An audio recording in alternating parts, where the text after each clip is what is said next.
नमस्कार हमारे बड़े भाइयों एंड हमारे छोटे भाइयों, आप लोग के बीच एक सॉन्ग लेके आए हैं। पवन सिंह का है, अच्छा गाते हैं, हम भी उन्हीं की सिल में गा रहे हैं। अगर कोई गलती होगा अपना छोटा भाई समझ के माफ़ कर दीजिएगा। गाने का भाव सुनिए। सोच सोच जिया हमरो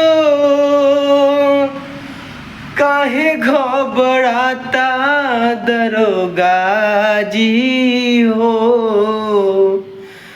4 दिन से पियावा बन पाता दरोगा जी हो। 4 दिन से पियावा बन पाता। अंतरा शहर में खोजली बजरिया बजरिया कतही बलम जीना आवेले नजरिया।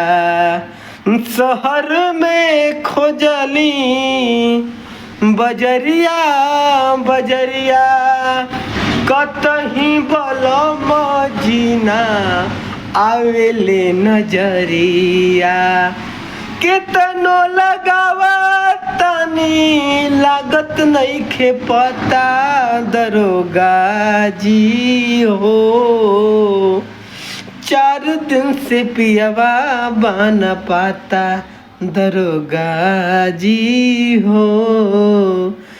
4 दिन से पियावा बन पाता।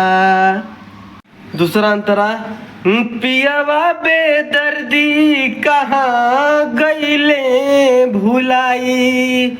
अभी रहा के आग हम कैसे बुझाई। पियावा बेदर्दी कहाँ गईले भुलाई। अभी रहा के आग हम कैसे बुझाई। उनके खातिर वे नन्हका खाना नहीं खाता दरोगा जी हो। 4 दिन से पियावा बन पाता दरोगा जी हो। 4 दिन से पियावा बन पाता।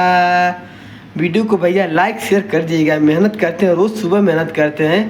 2-4 व्यूज मिल जाएगा तो हम खुश हो जाएंगे। ठीक है, लाइक, नमस्कार, प्रणाम। फिर मिलते हैं एक अच्छे से सॉन्ग से।